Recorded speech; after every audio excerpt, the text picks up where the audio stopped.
Exploring the COBIT Framework. The COBIT Framework, short for Control Objectives for Information and Related Technologies, is a comprehensive framework developed by Sharjah to help organizations align their IT strategies with their business goals.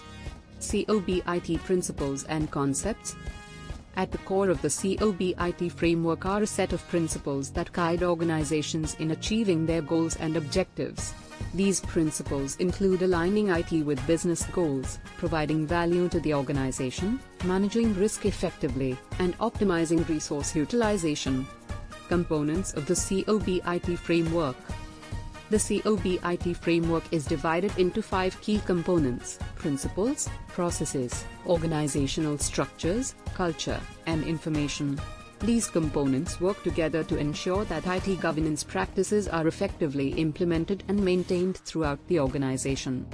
COBIT controls and benefits. The COBIT framework includes a set of controls that organizations can use to manage their IT processes effectively. These controls help organizations identify and mitigate risks, ensure compliance with regulations, and improve overall performance. Conclusion. In conclusion, the COBIT framework is an invaluable tool for organizations looking to improve their IT governance practices and achieve their business objectives.